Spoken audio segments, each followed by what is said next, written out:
Hey, welcome back to Cheating Wife, the best channel for cheating stories. Like and subscribe to the channel for cheating stories like this. No doubt you will be surprised to hear that reconciliation did not work. Surprise! Reconciliation failed, and I am finally justified in my claim that my wife has been lying to me, and everyone else, the whole time. Feel free to remark, "I told you so." My daughter's birthday was over the weekend, so my wife announced it on Facebook. Her AP left a remark on the post. This resulted in 2 days of messaging between him and my wife.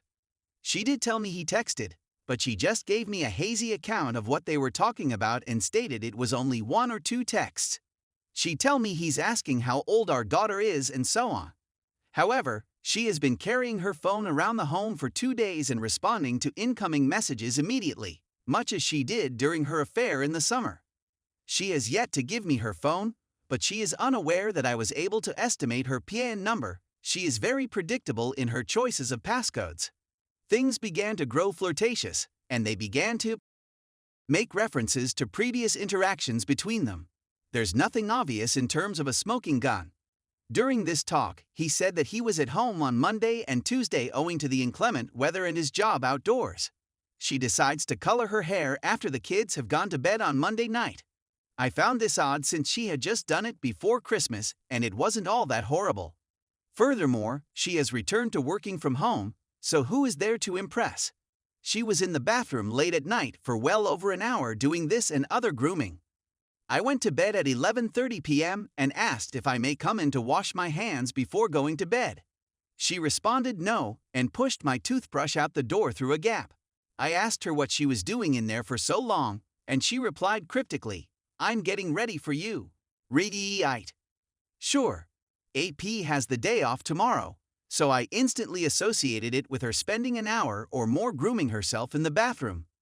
So, before I left for work on Tuesday, I reset the trip odometer on her vehicle so that I could easily ascertain whether she traveled anywhere throughout the day. As I depart, she's in her regular sweatpants in front of the computer. During the day, she contacts me and says she's going to take a sleep at lunch. When I get home from work, I discover that she has changed into a low-cut top and put on a lot of makeup throughout the day. When I ask her about the breast shirt, she deflects the topic. I thought she could have changed her mind about taking our kid to his activity tonight, since she stays out at a neighboring bar while he is engaged, but instead she goes and puts on a new long-sleeve sweatshirt after dinner. So, what's the deal with the breast shirt throughout the day? I glance at the automobile, and there are 5.5 kilometers on the trip counter. She hasn't acknowledged going somewhere when asked about her day. I assumed they went out to lunch since a specific restaurant is 2.5 kilometers away, plus an additional 0.5 kilometers to pick up AP. Yes, he lives that close to use. 7-minute walk. As it turns out, I was somewhat off. Instead of eating lunch, she went to his place, bought tea, watched TV, and had. Finally, justice has been served. To be honest, I'm not even bothered. I already had low expectations based on her lack of remorse, blame-shifting, and lying. I'm relieved to know that I'm not insane. I put forth my best effort, and then she does this. It's over and it's finished for good. She had asked me this weekend, "What do I need to do to keep you from divorcing me?" That's simple. I stated we shouldn't bring other guys into our relationship. Here we are 2 days later. At this point, I don't believe it's even worth addressing her. I'm not going to tell her how I know all of this. I'm going to wait a couple of days, then go to a friend's place on Friday after work and stay until at least Monday. I'll email her my plans for Friday afternoon. I don't even want to give her an opportunity to inject her poison into my ear. I'm going to block her so she can't contact me at all. I'm also considering informing her mother, father, and sister. So far, her sister and father are aware of the scenario, but only from her perspective, in which she claims it was all a dream and nothing more. I'd want to say something along the lines of, "I'm sorry to tell you that Name has been lying to me and to you the whole time." Despite our efforts to reconcile, she met Name on Tuesday and had with him. I'm going to file for divorce. Thank you for accepting me into your family and for all of your previous kindnesses. Please be there for her and the kids as they face whatever comes next. Have a wonderful life. So far, no one has heard a word from me regarding this scenario, so I'd want to push her narrative control a little bit, particularly with people closest to us. At the very least, I can claim I tried. Despite my lack of hope, I was truly trying, and she even told me and several of her friends that things were improving. Then she goes and repeats the process. Whatever culpability I previously felt for my wife's infidelity, I no longer feel since I committed to reconciliation, and she plainly did not. This time it is unmistakably on her, and now I'm done. I shall make no more efforts on her behalf. She has clearly proved that she is not worth it. Story 2. Need support, married 1/2 years. Wife cheated and left. Can't get out of depression mode. Not sure how to move on. I believe it all began in June. My wife and I had been battling to relocate and find new careers. Her job made her sad, and she couldn't find work here. We decided to attempt to relocate to the north. Throughout our hunt, she became more unhappy with my inability to find a job in my profession in the location where she wanted to go. She and I had a buddy who joined our social gaming group during and before this period. He's 55 years old, rides a motorbike, smokes heavily, and doesn't give a. My wife had become close to him to the point that she sent him a photo. I found out because she admitted out of nowhere. I had a complete meltdown and told her I would try to forgive her and that she would never do it again. After a month, everything seems to be okay.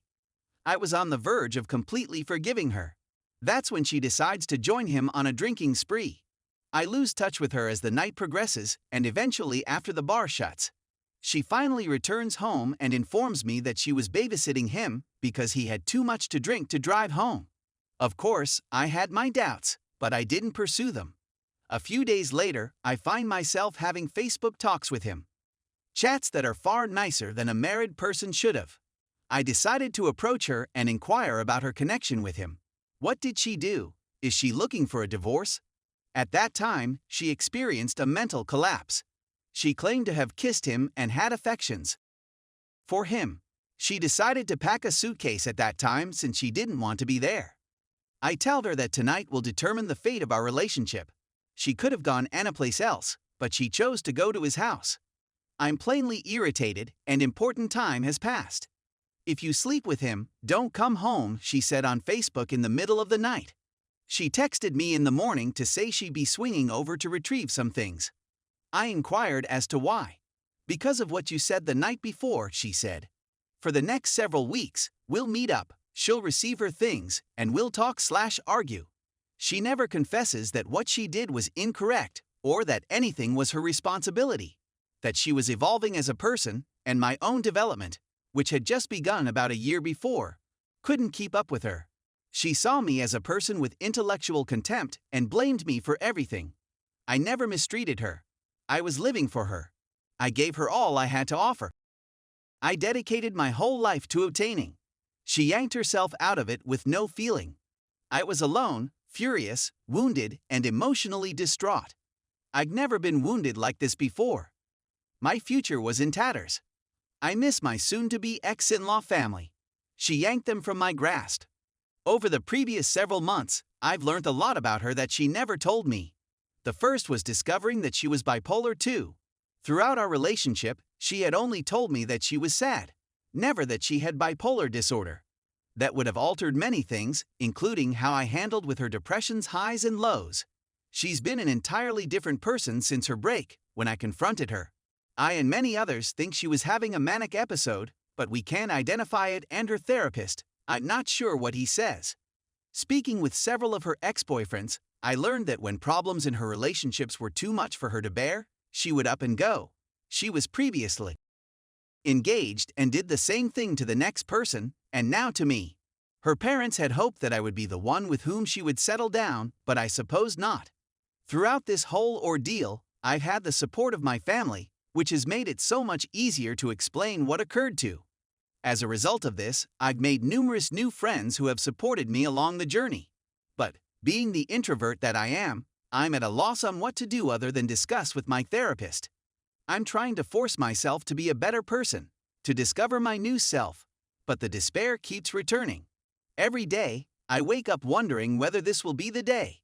I've previously said that I would never injure myself since I have too much to live for, particularly for my nieces and nephews, whom I love. But I'm at a loss on what to do. I lost the one I love, the one I dedicated my whole life to, the one who betrayed all I gave her. I simply don't know what to do anymore.